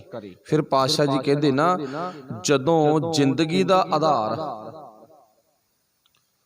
ਗੁਰੂ ਪਾਤਸ਼ਾਹ ਜੀ ਦੀ ਪਾਵਨ ਬਾਣੀ ਬਣ ਜਾਵੇ, ਜ਼ਿੰਦਗੀ ਦਾ ਆਧਾਰ ਗੁਰੂ ਪਾਤਸ਼ਾਹ ਦੀ ਬਾਣੀ ਬਣਨ ਤੋਂ ਭਾਵ ਕੀ ਹੈ? ਵੀ ਜਦੋਂ ਅਸੀਂ ਤਨ ਮਨ ਗੁਰੂ ਨੂੰ ਅਰਪਣ ਕਰ ਦਈਏ, ਆਪਣਾ ਆਪਾ ਗੁਰੂ ਨੂੰ ਸਮਰਪਿਤ ਕਰ ਦਈਏ। ਅਜੇ ਤੱਕ ਸ਼ਾਇਦ ਇਹ ਗੱਲ ਨਹੀਂ ਹੋ ਸਕੀ ਵੀ ਅਸੀਂ ਆਪਣਾ ਆਪਾ ਗੁਰੂ ਨੂੰ ਕਦੇ ਸਮਰਪਿਤ ਕਰ ਦਿੱਤਾ ਹੋਵੇ। ਅਜੇ ਤਾਂ ਮੈਨੂੰ ਮੇਰੇ ਤਨ ਤੇ, ਮੇਰੇ ਮਨ ਤੇ, ਮੇਰੇ ਧਨ ਤੇ ਮਾਣ ਹੈ, ਹੰਕਾਰ ਹੈ। ਅਜੇ ਤਾਂ ਮੇਰੀ ਅਵਸਥਾ ਜਿਹੜੀ ਹੈ ਉਹ ਮੈਂ ਦੇ ਵਿੱਚ ਲੱਗੀ ਹੋਈ ਆ। ਜਦੋਂ ਤਨ ਮਨ ਗੁਰੂ ਨੂੰ ਸਮਰਪਿਤ ਕੀਤਾ ਗਿਆ, ਫਿਰ ਕੀ ਆ? ਫਿਰ ਪਾਤਸ਼ਾਹ ਜੀ ਕਹਿੰਦੇ ਉਹ ਮਾਲਕ ਪਰਮਾਤਮਾ ਆਪੇ ਭੋਗ ਕਰੇ। ਭੋਗ ਕਰਨ ਤੋਂ ਭਾਵ ਕੀ ਆ? ਪਦਾਰਥਾਂ ਨੂੰ ਆਪਣੀ ਜ਼ਿੰਦਗੀ 'ਚ ਵਰਤਣਾ ਜਾਂ ਖਾਣਾ ਕਹਿ ਲਓ। ਫਿਰ ਉਹ ਪਰਮਾਤਮਾ ਨਾ ਸਾਡੀ ਜ਼ਿੰਦਗੀ 'ਚ ਸਾਡੇ ਗੁਣਾਂ ਨੂੰ ਵੇਖ ਕੇ ਆਪ ਹੀ ਭੋਗ ਕਰਦਾ, ਆਪ ਹੀ ਭੋਗ ਕਰਦਾ, ਆਪ ਹੀ ਉਹ ਖਾਂਦਾ, ਆਪ ਹੀ ਉਹ ਖਾਣਾ ਬਣਵਾ ਲੈਂਦਾ ਤੇ ਆਪ ਹੀ ਉਹ ਹਜਮ ਕਰਦਾ ਤੇ ਆਪ ਹੀ ਹਜਮ ਕਰਵਾ ਲੈਂਦਾ। ਇੱਥੇ ਆਪਾਂ ਨੂੰ ਪਤਾ ਨਾ ਵੀ ਆਪੇ ਭੋਜਨ ਬਣਵਾਉਣ ਵਾਲਾ, ਆਪੇ ਭੋਜਨ ਤਿਆਰ ਕਰਵਾਉਣ ਵਾਲਾ, ਆਪੇ ਭੋਜਨ ਖਵਾਉਣ ਵਾਲਾ, ਫਿਰ ਸਾਰੀ ਕਲਾ ਉਸੇ ਦੀ ਵਰਤਦੀ ਆ। ਉੱਥੇ ਸਾਡਾ ਕੁਝ ਨਹੀਂ ਰਹਿ ਜਾਂਦਾ। ਇੱਕ ਸਾਖੀ ਜੁੜਦੀ ਆਪਣੇ ਇਤਿਹਾਸ ਦੇ ਵਿੱਚ ਆਉਂਦੀ ਆ ਵੀ ਭਗਤ ਧੰਨਾ ਜੀ ਨੇ, ਸੰਖੇਪ ਇੱਕ ਟੂਕ ਹੀ ਆ, ਨਹੀਂ ਕਾਫੀ ਵੱਡਾ ਪੱਖ ਆ ਬਾਬਾ ਧੰਨਾ ਜੀ ਦਾ, ਵੀ ਉਹਨਾਂ ਨੇ ਪੱਥਰਾਂ ਦੇ ਵਿੱਚੋਂ ਰੱਬ ਨੂੰ ਪ੍ਰਗਟ ਕੀਤਾ। ਭਗਤ ਧੰਨਾ ਜੀ ਨੇ ਪੱਥਰ ਨੂੰ ਠਾਕੁਰ ਮੰਨ ਕੇ ਭੋਗ ਲਵਾਉਂਦਾ ਰਿਹਾ। ਨਾ, ਗਲਤ ਆ। ਪੱਥਰਾਂ ਨੂੰ ਪ੍ਰਗਟ ਠਾਕੁਰ ਮੰਨ ਕੇ ਭੋਗ ਲਵਾਉਂਦਾ ਰਿਹਾ, ਭੋਜਨ ਖਵਾਉਂਦਾ ਰਿਹਾ, ਨਹੀਂ। ਫਿਰ ਕਹਿੰਦੇ ਜਦੋਂ ਪੱਥਰ 'ਚੋਂ ਰੱਬ ਪ੍ਰਗਟ ਹੋ ਗਿਆ, ਫਿਰ ਕਹਿੰਦੇ ਉਹਨੇ ਰੱਬ ਨੂੰ ਕਾਬੂ ਕਰ ਲਿਆ। ਰੱਬ ਨੂੰ ਕਾਬੂ ਕਰਕੇ ਨਾ ਫਿਰ ਆਪਦੇ ਖੇਤ 'ਚ ਲੈ ਗਿਆ। ਕਹਿੰਦੇ ਤੂੰ ਨੱਕੇ ਮਰਵਾਉਂਦਾ ਰਿਹਾ, ਫਸਲ ਗੜਵਾਉਂਦਾ ਰਿਹਾ, ਘਰੋਂ ਕੁਛ ਚੱਕ ਕੇ ਲਿਆਉਣਾਗਾ, ਛੱਡ ਕੇ ਆਉਣਾਗਾ, ਜਾਈ ਭੱਜ ਕੇ ਰੱਬ ਨੂੰ ਹੁਕਮ ਕਰਦਾ ਰਿਹਾ। ਹੁਣ ਤੁਸੀਂ ਥੋੜਾ ਜਿਹਾ ਧਿਆਨ ਮਾਰੋ, ਅੱਜ ਤੱਕ ਤੁਸੀਂ ਕਿਸੇ ਬਾਹਰੀ ਤੌਰ ਤੇ ਲਿਖਾਰੀ ਦੀ ਲਿਖੀ ਹੋਈ ਇਦਾਂ ਦੀ ਤੁਕ ਲੈਣ ਨਹੀਂ ਪੜ੍ਹੀ ਹੋਣੀ ਵੀ ਸਭ ਦਾ ਨੌਕਰ ਏਕ ਹੈ। ਜੇ ਪੜ੍ਹੀ ਹੋਈ ਤਾਂ ਜ਼ਰੂਰ ਬਾਅਦ ਚ ਦੱਸ ਕੇ ਜਾਇਓ ਵੀ ਹਾਂ ਮੈਂ ਪੜ੍ਹੀ ਆ। ਇਹ ਜ਼ਰੂਰ ਪੜ੍ਹਿਆ ਹੋਊਗਾ ਕਿ ਸਭ ਦਾ ਮਾਲਕ ਏਕ ਹੈ, ਸਭ ਦਾ ਨੌਕਰ ਏਕ ਨਹੀਂ ਪੜ੍ਹਿਆ, ਸਭ ਦਾ ਮਾਲਕ ਏਕ ਪੜ੍ਹਿਆਗਾ। ਤੇ ਹੁਣ ਇੱਥੇ ਸਿੱਧ ਕੀ ਹੁੰਦਾ ਵੀ ਭੱਜ ਕੇ ਜਾਈ ਘਰੇ, ਭੱਜ ਕੇ ਛੱਡ ਕੇ ਆਈ ਘਰੇ, ਭੱਜ ਕੇ ਨੱਕਾ ਵੱਢਿਆ, ਆ ਕੇ ਨਾ ਫਟਾਫਟ ਆਪਾਂ ਪੱਠੇ ਵੱਢ ਲਈਏ, ਆ ਜਾ ਆਪਾਂ ਮੱਝਾਂ ਨੂੰ ਪੱਠੇ ਪਾ ਦਈਏ। ਇਹ ਕੰਮ ਕੌਣ ਕਰਦਾ ਹੁੰਦਾ? ਨੌਕਰ। ਰੱਬ ਨੌਕਰ ਹੋਇਆ ਕਿ ਮਾਲਕ ਹੋਇਆ? ਫਿਰ ਅੰਦਾਜ਼ਾ ਲਾਓ। ਸੋਚਣਾ ਤਾਂ ਪੈਣੀ ਆਪਾਂ ਨੂੰ। ਕਿਉਂ ਤਾਂ ਕਹਿਣੀ ਪਊ ਨਾ ਵੀ ਇਹ ਗੱਲ ਕੀ ਬਣ ਗਈ ਇਹ, ਵੀ ਭਾਵ ਰੱਬ ਨੌਕਰ ਆ ਕਿ ਮਾਲਕ ਆ? ਇਹਦੇ ਵਿੱਚ ਕੋਈ ਸ਼ੱਕ ਨਹੀਂ, ਪਰਮਾਤਮਾ ਸਾਰੇ ਕੰਮ ਹੀ ਕਰਦਾ, ਪਰ ਸਾਡੀ ਜ਼ੁਬਾਨ ਨਹੀਂ ਕਹਿੰਦੀ ਵੀ ਰੱਬ ਨੌਕਰ ਆਗਾ। ਪਰ ਉੱਥੇ ਭਗਤ ਧੰਨਾ ਜੀ ਦੇ ਇਹ ਸਾਖੀ ਨਾਲ ਇਦਾਂ ਦੇ ਕੰਮ ਲਿਖੇ ਨੇ ਕਰਵਾਉਣੇ, ਵੀ ਭਾਵ ਨੌਕਰਾਂ ਵਾਂਗੂ ਕੰਮ ਕਰਵਾਏ। ਨੌਕਰਾਂ ਵਾਂਗੂ ਨਹੀਂ, ਇੱਥੇ ਉਹ ਰੱਬ ਨੂੰ ਨੌਕਰ ਬਣਾ ਲਿਆ ਧੰਨਾ ਜੀ ਨੇ ਨਾ। ਪਰ ਹੁਣ ਅਸਲੀਅਤ ਕੀ ਆ? ਭਗਤ ਧੰਨਾ ਜੀ ਨੂੰ ਥਕੇਵਾਂ ਨੂੰ ਹੀ ਹਟ ਗਿਆ। ਅਸਲੀਅਤ ਇਹ ਆ, ਭਾਵੇਂ ਮੱਝਾਂ ਸਾਂਭਦਾ, ਭਾਵੇਂ ਉਹ ਖੇਤ ਕੰਮ ਕਰਦਾ, ਭਾਵੇਂ ਉਹ ਫਸਲ ਗੁੱਡਦਾ, ਕੁਝ ਵੀ ਕਰਦਾ, ਉਹ ਕੀ ਕਹਿੰਦਾ? ਹੁਣ ਮੇਰੇ ਵਿੱਚ ਤੂੰ ਹੀ ਆ। ਫਿਰ ਜਿਹੜੀ ਕਹਿੰਦੇ ਆ ਵੀ ਠਾਕੁਰਾਂ ਨੂੰ ਭੋਗ ਲਵਾਉਂਦਾ ਰਿਹਾ, ਰੋਟੀ ਖਵਾਉਂਦਾ ਰਿਹਾ, ਨਾ, ਉਹ ਕੀ ਕਹਿੰਦਾ ਸੀ? ਮੇਰੇ ਚ ਤੂੰ ਹੀ ਆ, ਤੂੰ ਹੀ ਆ ਕੇ ਭੋਗ ਲਾਵੇਂਗਾ, ਤੂੰ ਹੀ ਭੋਜਨ ਬਣਵਾਉਣ ਵਾਲਾ, ਤੂੰ ਹੀ ਭੋਜਨ ਖਾਣ ਵਾਲਾ, ਤੇ ਤੂੰ ਹੀ ਭੋਜਨ ਦੇਣ ਵਾਲਾ। ਮੇਰੇ ਅੰਦਰ ਤੂੰ ਹੀ ਬੈਠਾਂਗਾ, ਸਾਰਾ ਕੁਝ ਤੂੰ ਹੀ ਕਰੀ ਜਾਂਦਾ, ਤੇ ਤੂੰ ਹੀ ਨੱਕੇ ਮੜਵਾਈ ਜਾਂਦਾ, ਤੂੰ ਹੀ ਫਸਲ ਗੁਡਵਾਈ ਜਾਂਦਾ, ਤੂੰ ਹੀ ਮੈਥੋਂ ਪਸ਼ੂ ਸੰਭਾਈ ਜਾਂਦਾਗਾ। ਮਤਲਬ ਜਿਹੜਾ ਆ ਪੱਖ ਆ ਇਹ ਸਾਖੀਆਂ ਦੇ ਵਿੱਚ ਬਿਆਨ ਨਹੀਂ ਕੀਤਾ, ਵੀ ਇੱਥੇ ਗੱਲਬਾਤ ਆ ਬਣ ਗਈ। ਉੱਥੇ ਦਿਖਾਇਆ ਕੀ ਆ? ਵੀ ਭਗਤ ਜੀ ਨੇ ਰੱਬ ਤੋਂ ਨੌਕਰਾਂ ਵਾਂਗੂ ਕੰਮ ਕਰਾਇਆ। ਫਿਰ ਇੱਥੇ ਸਾਨੂੰ ਥੋੜਾ ਜਿਹਾ ਕਹਿਣਾ ਪਊਗਾ ਵੀ ਫਿਰ ਰੱਬ ਨਾ ਹੋਇਆ, ਉਹ ਤਾਂ ਨੌਕਰ ਬਣ ਗਿਆ ਨਾ। ਸਭ ਦਾ ਮਾਲਕ ਇੱਕ ਨਹੀਂ, ਫਿਰ ਤਾਂ ਸਭ ਦਾ ਨੌਕਰ ਕਹਿਣਾ ਪਊ ਇੱਕੋ ਹੀ ਹੈਗਾ। ਪਰ ਏਦਾਂ ਨਹੀਂ, ਇੱਥੇ ਗੱਲ ਕੀ ਕਹੀ ਆ? ਵੀ ਉਹ ਪਰਮਾਤਮਾ ਆਪ ਹੀ ਭੋਗ ਲਾਉਂਦਾ ਗਾ, ਆਪ ਹੀ। ਰਸੋਈ ਵਿੱਚ ਮਾਂ ਭੈਣ ਨੇ ਭੋਜਨ ਤਿਆਰ ਕੀਤਾ, ਉਹ ਮਾਂ ਦੇ ਰੂਪ ਵਿੱਚ ਆਪ ਹੀ ਭੋਜਨ ਤਿਆਰ ਕਰ ਗਿਆ, ਆਪ ਹੀ ਨੂਣ ਮਿਰਚ ਚੈੱਕ ਕਰ ਗਿਆ, ਆਪ ਹੀ ਭੋਗ ਲਾਤਾ, ਆਪ ਹੀ ਹੋਰਾਂ ਨੂੰ ਵੰਡਣ ਵਾਲਾ ਭੰਡਾਰੀ ਬਣਾਤਾ। ਬਣਾਤਾ ਨਹੀਂ, ਬਣ ਗਿਆ। ਆਪ ਹੀ ਆਓ ਭਾਈ ਤੁਹਾਨੂੰ ਪ੍ਰਸ਼ਾਦਾ ਛਕਾ ਦਈਏ, ਉਹ ਭੰਡਾਰੀ ਵੀ ਆਪ ਹੀ ਬਣ ਜਾਂਦਾ ਨਾ। ਮਤਲਬ ਕਹਿਣ ਤੋਂ ਭਾਵ ਉਹ ਪਰਮਾਤਮਾ ਸਭ ਕੰਮ ਆਪ ਹੀ ਕਰਦਾ। ਤੁਮਰੀ ਸ਼ਰਨ ਤੁਮਾਰੀ ਆਸਾ, ਉਹਦੀ ਸ਼ਰਨ ਵਿੱਚ ਸਾਨੂੰ ਬੈਠ ਜਾਣਾ ਚਾਹੀਦਾ ਗਾ। ਮਤਲਬ ਹਿਰਦੇ ਵਿੱਚ ਉਹ ਪਰਮਾਤਮਾ ਨੂੰ ਵਸਾ ਲੈਣਾ ਚਾਹੀਦਾ ਹੈ। ਫਿਰ ਇੱਥੇ ਲਿਖਿਆ ਪਾਤਸ਼ਾਹ ਨੇ, ਕਹਿੰਦੇ ਤਨ ਮਨ ਸੌਂਪੇ ਕੰਤ ਕਉ। ਕੰਤ ਮਾਲਕ ਆਪਣੇ ਮਾਲਕ ਨੂੰ ਤਨ ਮਨ ਸੌਂਪ ਦੇ। ਫਿਰ ਕੀ ਆ? ਤੋ ਨਾਨਕ ਕਹਿ ਰਿਹਾ ਹੈ, ਕੀ ਕਹਿੰਦਾ? ਭੋਗ ਕਰੇ। ਫਿਰ ਉਹ ਜਿੰਨੀ ਚੀਜ਼ ਨੂੰ ਲੋੜ ਆਪੀ ਖਾ ਲੈਂਦਾ, ਆਪੀ ਹੋਰ ਲਿਆਂਦਾ, ਆਪੀ ਦੇਂਦਾ ਗਾ, ਆਪੀ ਸਾਰਾ ਕੁਝ ਕਰੀ ਜਾਂਦਾ। ਫਿਰ ਉਹ ਪਰਮਾਤਮਾ ਤੇਰੇ ਨਾਲੋਂ, ਤੈਨੂੰ ਮਤਲਬ ਸਾਨੂੰ, ਸਾਡੇ ਨਾਲੋਂ ਦੂਰ ਨਹੀਂ ਲੱਗੂਗਾ। ਫਿਰ ਉਹ ਪਰਮਾਤਮਾ ਨੂੰ ਖੁਸ਼ ਕਰਨ ਦੇ ਲਈ ਉਹਦੀ ਗੱਲ ਸੁਣ ਕੇ ਮੰਨਣਾ, ਸੁਣ ਕੇ ਗੱਲ ਮੰਨਣੀ ਹੀ ਪਰਮਾਤਮਾ ਦਾ ਸਭ ਤੋਂ ਵੱਡਾ ਸ਼ਿੰਗਾਰ ਹੈ। ਆਰੰਭਤਾ ਕਿੱਥੋਂ ਹੋਈ ਆ? ਕਾਮਣ ਤੋਂ ਸ਼ਿੰਗਾਰ ਕਰ ਜਾਂ ਪਹਿਲਾਂ ਕੰਤ ਮਨਾਏ। ਕਾਮਣ ਐ ਇਸਤਰੀ ਤੂੰ ਸ਼ਿੰਗਾਰ ਕਰ, ਕਿਹੜਾ ਵਾਰੀ ਸ਼ਿੰਗਾਰ ਨਹੀਂ, ਇੱਥੇ ਆਪਣੇ ਮਨ ਦਾ ਸ਼ਿੰਗਾਰ, ਭਾਵ ਗੁਰੂ ਪਰਮਾਤਮਾ ਦੀ ਗੱਲ ਨੂੰ ਸੁਣ ਕੇ ਮੰਨ। ਤਾਂਹੀਓ ਆਪਾਂ ਉਦਾਹਰਨ ਲਿੱਤੀ ਸਕੂਲ ਦੀ, ਵੀ ਇੱਥੇ ਨੰਬਰ ਤਾਂ ਜੁੜਨੇ ਨੇ ਜੇ ਆਪਾਂ ਕੁਝ ਪੜਾਂਗੇ, ਕੁਝ ਸੁਣਾਂਗੇ, ਸਮਝਾਂਗੇ ਤੇ ਉਹਨੂੰ ਆਪਣੀ ਜ਼ਿੰਦਗੀ 'ਚ ਕਮਾਵਾਂਗੇ, ਤਾਂ ਨੰਬਰ ਜੁੜਨੇ ਆ। ਤੇ ਬਾਹਰੀ ਤੌਰ ਤੇ ਕਰਮ ਕਰਨ ਦੇ ਨਾਲ ਨੰਬਰ ਨਹੀਂ ਜੁੜਨੇ। ਉਹ ਆਪਾਂ ਸਕੂਲ ਦੀ ਉਦਾਹਰਨ ਲੈ ਲਈ ਸੀ, ਵੀ ਅੱਜ ਦੇ ਸਮੇਂ ਨੂੰ ਛੱਡ ਕੇ 10 ਸਾਲ ਪਿੱਛੇ ਜਾਵਾਂਗੇ, 20 ਸਾਲ ਪਿੱਛੇ ਜਾਵਾਂਗੇ, ਤਾਂ ਟੀਚਰ ਬੱਚਿਆਂ ਤੋਂ ਹੀ ਕੰਮ ਕਰਾਉਂਦੇ ਸਨ। ਤੇ ਸਿਆਣਾ ਟੀਚਰ ਨਾਲੇ ਕਹਿੰਦਾ ਸੀ, ਪੁੱਤ ਇਹ ਭੱਜ ਭੱਜ ਕੇ ਕੰਮ ਕਰਨ ਦੇ ਨਾਲ ਨਾ, ਚਾਹ ਪਾਣੀ ਬਣਾਉਣਾ, ਸਫਾਈ ਕਰਨ ਦੇ ਨਾਲ, ਭੱਜ ਕੇ ਹੋਰ ਕਾਗਜ਼ਾਂ ਕੰਮ ਕਰਨ ਦੇ ਨਾਲ ਨੰਬਰ ਨਹੀਂ ਜੁੜਨੇ। ਨੰਬਰ ਵਧਾਉਣ ਲਈ ਤੈਨੂੰ ਪੜ੍ਹਨਾ ਹੀ ਪੈਣਾ। ਤੇ ਇੱਥੇ ਬਾਬੇ ਨਾਨਕ ਨੇ ਵੀ ਇਹ ਗੱਲ ਕਹਿਤੀ, ਬਾਹਰੀ ਤੌਰ ਤੇ ਕਰਮ ਕਰਨ ਦੇ ਨਾਲ ਨੰਬਰ ਨਹੀਂ ਜੁੜਨੇ। ਨੰਬਰ ਤਾਂ ਜੋੜਨ ਵਾਸਤੇ ਤੈਨੂੰ ਪੜ੍ਹਨਾ ਪਊਗਾ, ਸੁਣਨਾ ਪਊ, ਸਮਝਣਾ ਪਊ, ਸਮਝ ਕੇ ਜ਼ਿੰਦਗੀ 'ਚ ਕਮਾਉਣਾ ਪਊਗਾ ਜੇ ਨੰਬਰ ਜੜਵਾਉਣੇ ਨੇ। ਤੇ ਨਹੀਂ ਨਾ ਲੇਲੜੀਆਂ ਕੱਢਣ ਨਾਲ ਨੰਬਰ ਜੁੜਨ। ਹੁਣ ਮੰਨ ਲਓ ਟੀਚਰ ਦੇ ਆਖੇ ਲੱਗਣ ਵਾਲਾ ਵਿਦਿਆਰਥੀ ਉਹ ਆ ਜਿਹਦੀ ਕੰਡੀਸ਼ਨ ਅੱਜ ਫੇਲ ਹੋਣ ਦੀ ਬਣ ਗਈ। ਮਾਪਿਆਂ ਨੂੰ ਵੀ ਪਤਾ ਲੱਗ ਗਿਆ ਵੀ ਸਾਡਾ ਬੱਚਾ ਫੇਲ ਹੋਊਗਾ ਪੱਕਾ, ਕੰਡੀਸ਼ਨ ਬਣ ਗਈ ਨਾ। ਉਦਾਹਰਨ ਬਾਹਰੋਂ ਹੁਣ ਆਪਾਂ ਲੈ ਕੇ ਆਉਣੀ ਇੱਥੇ। ਹੁਣ ਮਾਪੇ ਕੀ ਕਹਿੰਦੇ ਨੇ ਆ ਕੇ, ਦੇਖੋ ਜੀ ਸਾਡਾ ਬੱਚਾ ਬੜਾ ਸਿਆਣਾ ਹੈਗਾ। ਟੀਚਰ ਕਹਿੰਦਾ ਮੈਂ ਨਹੀਂ ਕਹਿੰਦਾ ਵੀ ਕਮਲਾ ਬਹੁਤ ਸਿਆਣਾ, ਬੜਾ ਹੀ ਸਿਆਣਾ, ਹਾਂ ਬਿਲਕੁਲ ਸਿਆਣਾ, ਪਰ ਕਿਰਪਾ ਕਰਕੇ ਨਾ ਇਹਦੀ ਬੋਰਡ ਦੀ ਕਲਾਸ ਆ ਤੇ ਤੁਸੀਂ ਇਹਨੂੰ ਪਾਸ ਕਰ ਦੇਵੋ ਚੰਗੇ ਨੰਬਰਾਂ ਤੇ। ਹੁਣ ਟੀਚਰ ਉੱਥੇ ਹੱਥ ਬੰਨ੍ਹ ਕੇ ਖੜ ਗਿਆ, ਕਹਿੰਦਾ ਆ ਕੰਮ ਨਹੀਂ ਮੈਂ ਕਰ ਸਕਦਾ ਹੈਗਾ। ਜਿਹੜਾ ਸਿਆਣਾ ਗਾ। ਚਲੋ ਇੱਕ ਅਲੱਗ ਵਿਸ਼ਾ ਵੀ ਬੇਈਮਾਨੀ ਵਾਲਾ ਪੱਖ ਛੱਡ ਕੇ ਜਿਹੜਾ ਸਿਆਣਾ ਉਹ ਕਹਿੰਦਾ ਨਹੀਂ, ਬੱਚਾ ਤੁਹਾਡਾ ਬਹੁਤ ਸਿਆਣਾ, ਬੜਾ ਭੱਜ ਭੱਜ ਕੇ ਕੰਮ ਕਰਨ ਵਾਲਾ ਗਾ, ਬੜਾ ਹੀ ਕੰਮ ਕਰਨ ਵਾਲਾ ਨਾ। ਹੁਣ ਜਿਹੜੀ ਗੱਲ ਤੁਸੀਂ ਲੇਲੜੀਆਂ ਕੱਢਦੇ ਹੋ, ਮਿੰਨਤਾਂ ਕਰਦੇ ਹੋ ਵੀ ਇਹਨੂੰ ਪਾਸ ਕਰ ਦਿਓ ਚੰਗੇ ਨੰਬਰਾਂ ਤੇ, ਪਰ ਮੈਂ ਇਹ ਕੰਮ ਨਹੀਂ ਕਰ ਸਕਦਾ। ਹੁਣ ਉਹ ਮਾਪੇ ਕੌਣ ਆ? ਅਸੀਂ। ਬੱਚਾ ਕੌਣ ਆ? ਸਾਡਾ ਮਨ। ਲੇਲੜੀ ਕਿੱਥੇ ਕੱਢੀਏ? ਕਿਹੜੇ ਟੀਚਰ ਕੋਲੇ? ਗੁਰੂ ਗ੍ਰੰਥ ਸਾਹਿਬ ਕੋਲੇ। ਉਹ ਜਵਾਬ ਦੇ ਜਾਂਦਾ। ਕਦੇ ਸੁਣ ਤਾਂ ਲਈਏ ਆਪਾਂ ਉਹਨੂੰ ਕਹੀ ਨਾ ਸਾਡਾ ਕੰਮ ਕਰੋ, ਕਹਿੰਦਾ ਨਹੀਂ ਨਹੀਂ ਹੋਣਾਗਾ। ਫਿਰ ਆਪਾਂ ਕਹਿੰਦੇ ਆ ਚੰਗਾ ਫਿਰ ਅਸੀਂ ਤੇਰੇ ਕੋਲੇ ਨਹੀਂ, ਅਸੀਂ ਹੋਰ ਮਹਾਰਾਜ ਹੈਗਾ ਸਾਡੇ ਪਿੰਡ 'ਚ, ਉੱਥੇ ਵਗ ਜਾਂਦੇ ਅਸੀਂ।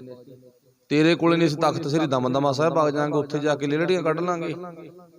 ਉੱਥੇ ਨਾ ਲੋਟ ਆਇਆ ਕੰਮ, ਫਿਰ ਅਸੀਂ ਅੰਮ੍ਰਿਤਸਰ ਸਾਹਿਬ ਵਗ ਜਾਵਾਂਗੇ। ਇਹ ਕਹਿੰਦਾ ਜਿੱਥੇ ਮਰਜ਼ੀ ਵਗ ਜਾ, ਡਿਪਾਰਟਮੈਂਟ ਤਾਂ ਸਾਰਾ ਮੇਰੇ ਹੀ ਆ ਨਾ, ਅਧੀਨ ਤਾਂ ਸਾਰਾ ਕੁਛ ਇਸੇ ਦੀ ਹੈ ਨਾ, ਕਿਤੇ ਮਰਜ਼ੀ ਵਗ ਜਾ, ਕਿਤੇ ਨਹੀਂ ਕੰਮ ਬਣਨਾਗਾ। ਫਿਰ ਕੰਮ ਕਿਵੇਂ ਬਣੂਗਾ? ਦੱਬ ਕੇ ਮਿਹਨਤ ਕਰ ਬਸ। ਭਾਵ ਪੜ੍ਹਨ ਵਾਲਾ ਵਿਸ਼ਾ ਆਪਣੀ ਜ਼ਿੰਦਗੀ 'ਚ ਅਪਣਾਈਏ, ਸੁਣਨ ਵਾਲਾ, ਸੁਣ ਕੇ ਸਮਝ ਕੇ ਜੀਵਨ 'ਚ ਜਿਉਣ ਵਾਲਾ, ਕਮਾਉਣ ਵਾਲਾ, ਇਹ ਵਿਸ਼ਾ ਆਪਾਂ ਬਣਾ ਲਈਏ। ਫਿਰ ਪਾਤਸ਼ਾਹ ਜੀ ਕਹਿੰਦੇ ਆਪ ਗੁਰੂ ਤੇਰਾ, ਪਰਮਾਤਮਾ ਤੇਰਾ ਬੜਾ ਖੁਸ਼ ਹੋਵੇਗਾ। ਫਿਰ ਅੱਗੇ ਕੀ ਕਿਹਾਗਾ? ਕਾਜਲ ਫੂਲ ਤੰਬੋਲ ਰਸ ਲੈ ਧਨ ਕੀਆ ਸ਼ਿੰਗਾਰ। ਕਾਜਲ ਸੁਰਮਾ, ਫੂਲ ਫੁੱਲ। ਹੁਣ ਪਾਤਸ਼ਾਹ ਜੀ ਕਹਿੰਦੇ ਫੁੱਲਾਂ ਤੇ ਪਾਨਾਂ ਦਾ ਰਸ ਲੈ ਕੇ ਕੀਤਾ ਹੋਇਆ ਸ਼ਿੰਗਾਰ, ਚੰਗਾ ਛਿੜਕਿਆ ਹੋਇਆ ਸੈਂਟ, ਵਧੀਆ ਖੁਸ਼ਬੂ ਅਤਰ ਦਾ ਲੇਪ ਕੀਤਾ ਹੋਇਆ ਨਾ। ਹੁਣ ਉਹ ਕੀ ਆ? ਧਨ ਕੀਆ ਸ਼ਿੰਗਾਰ। ਧਨ ਔਰਤ ਨੇ, ਭੈਣ ਨੇ, ਬੱਚੀ ਨੇ ਸ਼ਿੰਗਾਰ ਕੀਤਾ। ਸੀਜੈ ਕੰਤ ਨਾ ਆਇਓ ਏਵੈ ਭਇਆ ਬਕਾਰ। ਹੁਣ ਬਾਹਰੀ ਤੌਰ ਤੇ ਕਰਮ ਬੜਾ ਕੀਤਾ ਸੀ, ਉਹ ਸ਼ਿੰਗਾਰ ਨਹੀਂ, ਦੁਨਿਆਵੀ ਉਦਾਹਰਨ ਦਿੱਤੀ ਆ, ਪਰ ਆਪਾਂ ਧਰਮ ਦੇ ਨਾਂ ਤੇ ਕਰਮ ਕੀਤਾ। ਸੱਚੀਆਂ ਜਿਹੀਆਂ ਗੱਲਾਂ ਕਹਿ ਦਈਏ ਕਦੋਂ? ਮੰਨ ਲਓ ਵੀ ਅਸੀਂ ਘਰੇ ਕਰਾਉਣਾਗਾ ਸਹਿਜ ਪਾਠ ਜਾਂ ਅਖੰਡ ਪਾਠ, ਮੰਨ ਲਵੋ।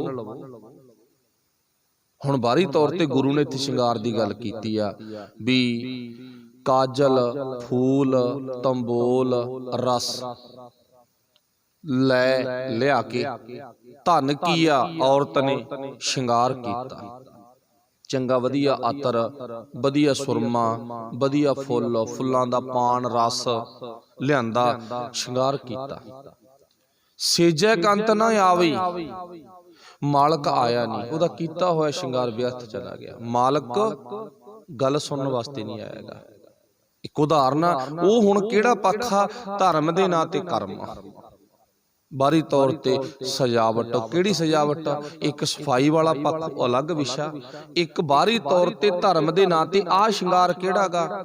ਗੁਰੂ ਸਾਹਿਬ ਘਰ ਦੇ ਵਿੱਚ ਪਹੁੰਚਣਗੇ ਕਿਸੇ ਰੂਪ ਚ, ਅਖੰਡ ਪਾਠ, ਸਹਿਜ ਪਾਠ, ਜਪਜੀ ਸਾਹਿਬ ਦਾ ਪਾਠ ਕਰਨਾ, ਸੁਖਮਨੀ ਦਾ ਕਰਨਾ, ਕੁਛ ਵੀ ਕਰਨਾ, ਗੁਰੂ ਨੇ ਸਾਡੇ ਘਰੇ ਪਹੁੰਚਣਾ। ਤੇ ਸ਼ਿੰਗਾਰ ਅਸੀਂ ਕਾਹਦਾ ਕੀਤਾ? ਨਾਰੀਅਲ ਵੀ ਲਿਆਂਦਾ, ਕੁੰਭ ਜੋਤ ਵੀ ਲਿਆਂਦੀ, ਤਾਗੇ ਵੀ ਲਿਆਂਦੇ ਗੁੱਟਾਂ ਤੇ ਬੰਨਣ ਵਾਸਤੇ। ਇਹ ਬਾਹਰੀ ਤੌਰ ਤੇ ਕਰਮ ਆਗਾ। ਫਿਰ ਇੱਥੇ ਲਿਖਿਆ ਕਹਿੰਦੇ ਸੇਜੈ ਕੰਤ ਨਾ ਆਇਓ।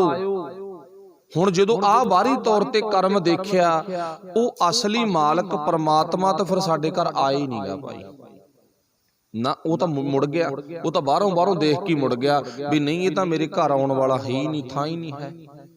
ਉੱਥੇ ਮੰਨ ਲਓ ਵੀ ਸਾਡਾ ਮਨ ਕਹਿ ਲੋ, ਉਹ ਆਵਾਜ਼ ਮਾਰਦਾ ਵੀ ਆ ਜਾ, ਮੈਂ ਤਾਂ ਇੰਨਾ ਕੁਛ ਕਰੀ ਬੈਠਾ, ਦੇਖ ਲਾ ਜੋਤ, ਕੁੰਭ, ਨਾਰੀਅਲ, ਮੈਂ ਤਾਂ ਸਾਰਾ ਕੁਝ ਰੱਖੀ ਬੈਠਾ। ਵਾਹਿਗੁਰੂ ਭਲਾ ਕਰੇ। ਆਪਾਂ ਕੱਲ ਵਾਰਤਾ ਸੁਣੀ ਸੀ ਨਾ ਮਹੰਤਾਂ ਦੀ, ਇਹ ਸਾਰੀ ਪਰੰਪਰਾ ਮਹੰਤਾਂ ਤੋਂ ਸ਼ੁਰੂ ਹੋਈ ਵੀ ਆ। ਕਿਉਂ? ਕਿਉਂਕਿ ਉਹਨਾਂ ਦੀ ਸੰਧੀ, ਜਿੰਨਾ ਨਾਤਾ ਸੀ, ਉਹ ਸਾਰਾ ਅੰਗਰੇਜ਼ ਸਰਕਾਰ ਨਾਲ ਜੁੜਿਆ ਹੋਇਆ ਸੀਗਾ। ਐਸ਼ੋ ਇਸ਼ਰਤ ਕਰਨੀ ਹੈ, ਲੀਡਰਾਂ ਨਾਲ ਜੁੜਿਆ ਹੋਇਆ ਸੀਗਾ। ਮਾੜੇ ਕੰਮ ਕਰਨੇ, ਜੋ ਮਰਜ਼ੀ ਕਰੋ, ਪਰ ਜੋ ਗੁਰੂ ਨਾਨਕ ਦੇ ਦਰਬਾਰ ਵਿੱਚ ਕਰਨਾ, ਉਹ ਗੁਰੂ ਨਾਨਕ ਦੇ ਮਤ ਮੁਤਾਬਕ ਨਹੀਂ, ਸਾਡੇ ਮਤ ਮੁਤਾਬਕ ਕਰਨਾ ਪਊਗਾ। ਉਹਨਾਂ ਨੇ ਜ਼ਿਆਦਾ ਗੁਰੂ ਦੀ ਬਾਣੀ ਪੜ੍ਹਨ ਦੀ ਬਜਾਏ ਉਹਨਾਂ ਨੇ ਉਹਨਾਂ ਦੀਆਂ ਕਿਤਾਬਾਂ ਪੜ੍ਹੀਆਂ। ਜੋ ਉਹਨਾਂ ਦੀਆਂ ਕਿਤਾਬਾਂ ਪੜ੍ਹੀਆਂ ਉਵੇਂ ਉਹਨਾਂ ਨੇ ਸ਼ੁਰੂ ਕਰਤਾ ਵੀ ਜਿਵੇਂ ਤੁਸੀਂ ਕਹੋਗੇ ਅਸੀਂ ਉਵੇਂ ਕਰ ਲੈਂਦੇ ਆ। ਉਹ ਰੀਤਾਂ ਪੱਕ ਗਈਆਂ ਤੇ ਪੱਕੀਆਂ ਹੋਈਆਂ ਰੀਤਾਂ। ਸੋ ਮੈਂ ਇਹ ਵੀ ਕਹਾਂਗਾ, ਕੁਝ ਟਾਈਮ ਪਹਿਲਾਂ ਇਸੇ ਪਿੰਡ 'ਚ ਟੁੱਟ ਗਈਆਂ ਸੀ, ਪਰ ਅੱਜ ਉਹ ਰੀਤਾਂ ਨੂੰ ਅਪਣਾਉਣ ਵਾਲੇ ਹਰ ਇੱਕ ਪੱਤੀ 'ਚ 2-2 3-3 ਬੰਦੇ ਤਿਆਰ ਬੈਠੇ ਨੇ। ਪਤਾ ਨਹੀਂ ਕਿ ਸਾਡਾ ਉਹਨਾਂ ਬਿਨਾਂ ਕਾਰਜ ਨਹੀਂ ਰਾਸ ਆਉਂਦਾ। ਸਮਝ ਨਹੀਂ ਆਉਂਦੀ ਕਿ ਵੀ ਉਹਨਾਂ ਦਾ ਠੇਕਾ ਲਿੱਤਾ ਵਾ ਸਰ, ਮਰ ਗਿਆ ਤਾਂ ਵੀ ਉਹ ਮੂਹਰੇ ਹੁੰਦਾ, ਕਿਸੇ ਦੇ ਜੰਮ ਪਿਆ ਤਾਂ ਵੀ ਉਹ ਮੂਹਰੇ ਹੁੰਦੇ ਨੇ। ਕਿਸੇ ਦੇ ਖੁਸ਼ੀ ਆ ਵਿਆਹ ਗਾ ਤਾਂ ਵੀ ਉਹ ਮੂਹਰੇ ਹੁੰਦੇ ਨੇ। ਸਮਝ ਨਹੀਂ ਆਉਂਦੀ ਵੀ ਇਹ ਗੱਲ ਕੀ, ਇਹਦਾ ਮਤਲਬ ਸਾਨੂੰ ਅਕਲ ਘੱਟ ਆ, ਵੀ ਉਹ ਅਨਪੜ੍ਹ ਟੋਲੇ ਨੂੰ ਅਕਲ ਜ਼ਿਆਦਾ। ਇਹਦਾ ਮਤਲਬ ਸਿੱਧ ਤਾਂ ਇਹ ਹੋ ਗਿਆ। ਦੇਖ ਲਓ ਫਿਰ ਅੱਜ ਕਹਾਣੀ ਕੀ ਬਣ ਗਈ। ਫਿਰ ਉੱਥੇ ਹੀ ਗੱਲ ਪਾ ਗਈ। ਫਿਰ ਗੁਰੂ ਸਾਹਿਬ ਜੀ ਕਹਿੰਦੇ ਆਹ ਬਾਹਰੀ ਤੌਰ ਤੇ ਕੀਤਾ ਹੋਇਆ ਸ਼ਿੰਗਾਰ ਤੇਰਾ ਬੇਅਰਥ ਚੱਲਿਆਗਾ, ਰੱਬ ਤਾਂ ਤੇਰੇ ਹਿਰਦੇ ਵਿੱਚ ਆਏ ਹੀ ਨਹੀਂਗਾ। ਤੇਰੇ ਕਮਰੇ 'ਚ ਕਹਿ ਲਓ, ਕਮਰੇ 'ਚ ਘਰ 'ਚ ਆਏ ਹੀ ਨਹੀਂ ਰੱਬ ਤਾਂ, ਉਹ ਤਾਂ ਮੁੜ ਗਿਆ। ਚਲੋ ਆਪਾਂ ਜਿੱਥੇ ਬੈਠੇ ਆ ਇੱਥੇ ਗੁਰੂ ਦੀ ਬਖਸ਼ਿਸ਼ ਆ। ਤੁਸੀਂ ਗੁਰੇਜ਼ ਕੀਤਾ, ਸ਼ਾਬਾਸ਼ੇ ਦੇ ਪਾਤਰੋਂ। ਪ੍ਰਬੰਧਕਾਂ ਨੇ ਹਿੰਮਤ ਕੀਤੀ, ਸ਼ਾਬਾਸ਼ੇ ਦੇ ਪਾਤਰ ਆ। ਜੋ ਗੁਰੂ ਸਾਹਿਬ ਦੀ ਸੇਵਾ ਕਰਨ ਵਾਲਾ ਉਹਨੇ ਹਿੰਮਤ ਕੀਤੀ, ਉਹ ਵੀ ਸ਼ਾਬਾਸ਼ੇ ਦੇ ਪਾਤਰ ਆ। ਵੀ ਭਾਵ ਉਹ ਜਿਹੜੀ ਗੱਲ ਗੁਰੂ ਸਾਹਿਬ ਕਹਿੰਦੇ ਨਾ, ਤਾਗੇ ਕੁੰਭ ਨਾਰੀਅਲ ਆਦਿਕ ਹੋਰ ਮਨਮੱਤੀ ਸਾਧਨ, ਉਹ ਅਸੀਂ ਨਹੀਂ ਅਪਣਾਏ। ਹੁਣ ਬਹੁਤੇ ਤਾਂ ਜਾ ਕੇ ਅਗਲੇ ਦੇ ਘਰੇ ਨਾ ਪੱਤੇ ਜੇ ਬੰਨਣਗੇ ਮੂਹਰੇ, ਲੈ ਮੈਨੂੰ ਵੱਧ ਪਤਾ ਤੈਨੂੰ ਨਹੀਂ ਪਤਾ। ਮਾਫ ਕਰਨਾ, ਸੱਚੀ ਗੱਲ ਕਹੀਏ ਨਾ, ਉਹਨੂੰ ਐ ਨਹੀਂ ਪਤਾ ਵੀ ਸਾਡੀ ਜ਼ਿੰਦਗੀ ਦਾ ਇੱਥੇ ਆਉਣ ਦਾ ਮਕਸਦ ਕੀ ਆ। ਤੇ ਸਾਡੇ ਘਰੇ ਲੀਡਰ ਹੁੰਦਾ ਗਾ, ਤੇ ਕਈ ਨੇ ਵੀ ਆ। ਬਹੁਤੇ ਤਾਂ ਮਾਫ ਕਰਨਾ। ਹੁਣ ਕਹਿਣੀਆਂ ਪੈਣੀਆਂ ਦੋ ਚਾਰ ਸੱਚੀਆਂ ਜਿਹੀਆਂ ਗੱਲਾਂ। ਸੰਗਤ ਆ ਗਈ, ਗੁਰੂ ਸਾਹਿਬ ਪ੍ਰਕਾਸ਼ ਹੋ ਗਏ ਨਾ, ਸਾਰੇ ਟੱਬਰ ਨੂੰ ਬਹਾਈ ਰੱਖਦਾ ਗਾ, ਬਹਿ ਜਾ। ਕਿਉਂ? ਹਜੇ ਮੱਥਾ ਨਹੀਂ ਟੇਕਣਾ ਤੁਸੀਂ। ਕਿਉਂ ਨਹੀਂ ਟੇਕਣਾ? ਲੈ ਹਜੇ ਤਾਂ ਟਾਈਮ ਹੀ ਨਹੀਂ ਸਵਾਈ ਚ ਗਿਆ ਗਾ। ਦੂਜੇ ਨੰਬਰ ਤੇ ਅਜੇ ਬਾਬਾ ਪੜੂਗਾ ਫੇਰ ਮੱਥਾ ਟੇਕਾਂਗੇ, ਉਹਨਾਂ ਟਾਈਮ ਤੁਸੀਂ ਮੱਥਾ ਨਹੀਂ ਟੇਕਣਾ। ਮਤਲਬ ਸਾਨੂੰ ਕਿੰਨੇ ਮੂਰਖ ਬਣਾਇਆ ਜਾ ਰਿਹਾ ਹੈਗਾ, ਅਨਭੋਲ ਕਹਿ ਲੋ, ਮੂਰਖ ਕਹਿ ਲੋ। ਸਾਨੂੰ ਕਿੰਨਾ ਮਾਨਸਿਕ ਤੌਰ ਤੇ ਲੁੱਟਿਆ ਜਾ ਰਿਹਾ ਹੈਗਾ। ਕਿੰਨਾ ਨੇ? ਅਨਪੜ੍ਹ ਤੋਲਿਆਂ ਨੇ। ਤੇ ਪਰ ਬਚਣ ਦੀ ਲੋੜ ਹੈ। ਇੱਥੇ ਗੁਰੂ ਨੇ ਸ਼ਿੰਗਾਰ ਦੀ ਗੱਲ ਕੀਤੀ ਆ ਵੀ ਔਰਤ ਨੇ, ਭੈਣ ਨੇ, ਬੱਚੀ ਨੇ ਸ਼ਿੰਗਾਰ ਕੀਤਾ, ਕੰਤ ਆਇਆ ਨਹੀਂ। ਅਸੀਂ ਬਾਹਰੀ ਤੌਰ ਤੇ ਕਰਮ ਕੀਤੇ, ਪਰ ਗੁਰੂ ਸਾਡਾ ਸਾਡੇ ਹਿਰਦੇ 'ਚ ਆਇਆ ਨਹੀਂ। ਬਾਹਰੀ ਤੌਰ ਤੇ ਕਰਮ ਜ਼ਰੂਰ ਕਰ ਲਏ, ਪਰ ਗੁਰੂ ਸਾਡੇ ਹਿਰਦੇ ਵਿੱਚ ਨਹੀਂ ਪਹੁੰਚਿਆਗਾ। ਪਰ ਲੈ ਕੇ ਕਿਹਨੂੰ ਆਉਣਾ ਸੀ? ਸਾਡੇ ਮਾਲਕ ਨੂੰ ਹਿਰਦੇ ਵਿੱਚ ਲੈ ਕੇ ਆਉਣਾ ਸੀਗਾ। ਫਿਰ ਪਾਤਸ਼ਾਹ ਜੀ ਕਹਿੰਦੇ ਇਹ ਦੁਨਿਆਵੀ ਤੌਰ ਤੇ ਨਾਤਾ ਗੁਰੂ ਤੇ ਸਿੱਖ ਦਾ, ਇੱਕ ਪਤੀ ਤੇ ਪਤਨੀ ਵਾਲਾ ਗਾ। ਤੇ ਪਤੀ ਪਤਨੀ ਦਾ ਜਿਹੜਾ ਰਿਸ਼ਤਾ ਗਾ ਨਾ, ਉਹ ਦੋ ਸਰੀਰਾਂ ਦਾ ਮੇਲ ਨਹੀਂ ਹੈ। ਜੇ ਆਪਾਂ ਕਹਿ ਦਈਏ ਨਾ ਦੋ ਸਰੀਰ ਮਿਲ ਗਏ ਤੇ ਪਤੀ ਪਤਨੀ ਬਣ ਗਏ, ਨਾ। ਹੁਣ ਗੁਰੂ ਸਾਹਿਬ ਜੀ ਦੱਸਦੇ ਨੇ ਕੀ ਆ? ਧਨ ਪਿਰ ਪਤੀ ਪਤਨੀ। ਧਨ ਪਿਰ ਪਤੀ ਪਤਨੀ। ਧਨ ਪਿਰ ਇਹ ਨਾ ਆਖੀ ਅੰਨ। ਦੋ ਸਰੀਰਾਂ ਦਾ ਮੇਲ ਪਤੀ ਤੇ ਪਤਨੀ ਨਹੀਂ ਹੈ। ਇਹ ਗੁਰੂ ਸਾਹਿਬ ਅੱਜ ਦੇ ਸਿਲੇਬਸ ਵਿੱਚ ਸਾਨੂੰ ਦੱਸਦੇ ਨੇ, ਦੋ ਸਰੀਰਾਂ ਦਾ ਮੇਲ ਪਤੀ ਪਤਨੀ ਨਹੀਂ ਹੈ। ਪਤੀ ਪਤਨੀ ਕਿਹਨੂੰ ਕਹਿੰਦੇ ਨੇ? ਉਹ ਗੁਰੂ ਸਾਹਿਬ ਦੱਸਦੇ ਨੇ, ਕਹਿੰਦੇ ਬਹਿਨ ਇਕੱਠੇ ਹੋਏ, ਇੱਕ ਥਾਂ ਤੇ ਬੈਠ ਗਏ, ਇੱਕ ਥਾਂ ਤੇ ਖਾ ਪੀ ਲਿਆ। ਇਹ ਭਾਵ ਪਤੀ ਪਤਨੀ ਦਾ ਰਿਸ਼ਤਾ ਨਹੀਂ ਹੈ। ਫਿਰ ਅੱਗੇ ਕੀ ਕਿਹਾਗਾ? ਏਕ ਜੋਤ ਦੋਏ ਮੂਰਤੀ। ਸਰੀਰ ਦੋ ਨੇ, ਦੋ ਸਰੀਰਾਂ ਦੀ ਜੋਤ ਇੱਕ ਆ। ਸਰੀਰ ਦੋ ਨੇ, ਦੋ ਸਰੀਰਾਂ ਦੀ ਜੋਤ ਇੱਕ ਆ। ਫਿਰ ਪਾਤਸ਼ਾਹ ਜੀ ਕਹਿੰਦੇ ਨੇਗੇ ਧਨ ਪਿਰ ਕਹੀਐ ਸੋਏ। ਅਸਲ ਦੇ ਵਿੱਚ ਆਹ ਗਾ ਪਤੀ ਪਤਨੀ ਦਾ ਰਿਸ਼ਤਾ, ਜਿੱਥੇ ਦੀਵੇ ਦੋ ਨੇ, ਦੋਨੇ ਦੀਵਿਆਂ ਦੀ ਲੋ ਇੱਕ ਆ, ਉਹਨਾਂ ਵਿੱਚੋਂ ਜੋਤ ਇੱਕ ਆ। ਹੁਣ ਆਪਾਂ ਨੂੰ ਦੁਨਿਆਵੀ ਤੌਰ ਤੇ ਵੀ ਸਮਝ ਆ ਗਈ, ਤੇ ਅੱਜ ਦੇ ਸਿਲੇਬਸ ਵਿੱਚ ਗੁਰੂ ਸਾਹਿਬ ਨੇ ਵੀ ਦੱਸ ਦਿੱਤਾ ਵੀ ਸਾਡਾ ਗੁਰੂ ਨਾਲ ਪਤੀ ਪਤਨੀ ਵਾਲਾ ਰੱਬ ਨਾਲ ਰਿਸ਼ਤਾ ਗਾ। ਤੇ ਰੱਬ ਨਾਲ ਪਤੀ ਪਤਨੀ ਵਾਲਾ ਰਿਸ਼ਤਾ ਕਹਿਣ ਕਰਕੇ ਨਹੀਂ, ਬਾਹਰੀ ਤੌਰ ਤੇ ਮਨਮਤ ਕਰਕੇ ਨਹੀਂ, ਕਰਮ ਧਰਮ ਦੇ ਨਾਂ ਤੇ ਕੁਝ ਪਖੰਡ ਕਰਕੇ ਨਹੀਂ ਬਣਦਾ ਰਿਸ਼ਤਾ। ਉਹ ਵੀ ਮੈਂ ਜੋ ਕੁਝ ਕਿਹਾ ਤੇ ਉਹ ਕਰ ਲਿਆ, ਬਾਹਰੀ ਤੌਰ ਤੇ ਤਲਕ ਤੁਲਕ ਜੇ ਲਾਲੇ, ਜੋਤਾਂ ਧੂਪਾਂ ਲਾਤੀਆਂ, ਹੋਰ ਕੁਝ ਕਰਤਾ।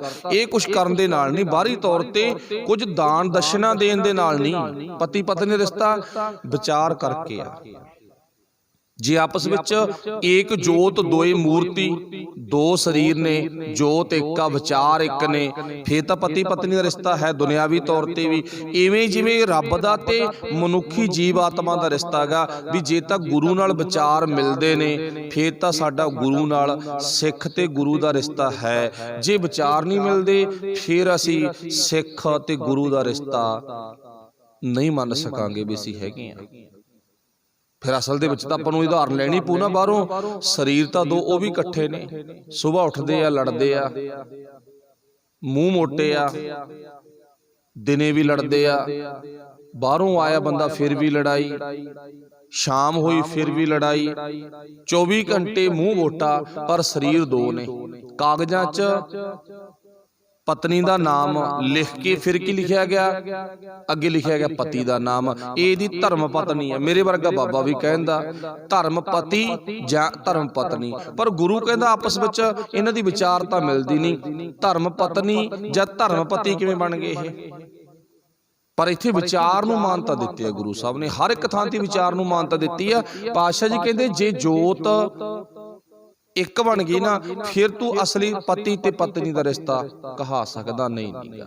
ਇਹ ਸਮਝਾਇਆ ਸਾਨੂੰ ਬਾਹਰੋਂ, ਸਾਡੇ ਘਰ ਚੋਂ ਆ, ਪਰ ਕਹੀ ਗੱਲ ਗੁਰੂ ਸਾਹਿਬ ਨੇ ਇਹ ਆ ਵੀ ਸਾਡਾ ਰਿਸ਼ਤਾ, ਸਾਡਾ ਨਾਤਾ ਰੱਬ ਨਾਲ ਪਤੀ ਤੇ ਪਤਨੀ ਵਾਲਾ ਗਾ, ਪਰ ਜੋਤ ਇੱਕ ਹੋਵੇ। ਇੱਕ ਜੋਤ ਕਰਕੇ ਰਿਸ਼ਤਾ ਨਾਤਾ ਕਾਇਮ ਹੋ ਸਕਦਾ ਨਹੀਂ। ਫਿਰ ਆਪਾਂ ਦੁਬਾਰਾ ਪੰਕਤੀ ਪੜ੍ਹ ਲਈਏ। ਪਿਛਲੀ ਪੱਖ ਜਿਹੜਾ ਉਹ ਪਤੀ ਪਤਨੀ ਦੇ ਸੰਬੰਧ 'ਚ ਹੀ ਚੱਲ ਰਿਹਾ ਗਾ। ਪਾਤਸ਼ਾਹ ਜੀ ਕਹਿੰਦੇ ਏਕ ਜੋਤ ਦੋਏ ਮੂਰਤੀ, ਧਨ ਪਿਰ ਕਹੀ ਹੈ ਸੋਏ। ਉਹੀ ਵੱਡੇ ਭਾਗਾਂ ਵਾਲਾ ਰਿਸ਼ਤਾ ਪਤੀ ਪਤਨੀ ਦਾ ਹੈ, ਜਿੱਥੇ ਵਿਚਾਰ ਇੱਕ ਹੋਵੇ, ਗੁਰੂ ਨਾਲ ਸਾਡੀ ਮੱਤ ਮਿਲਦੀ ਹੋਵੇ। ਹੁਣ ਗੁਰੂ ਨਾਲ ਤਾਂ ਮੱਤ ਸਾਡੀ ਸੱਚੀ ਗੱਲ ਆ ਭਾਈ, ਜਿੱਥੋਂ ਤੱਕ ਆਪਾਂ ਵੇਖਦੇ ਆ ਨਾ 1% ਵੀ ਨਹੀਂ ਮਿਲਦੀ।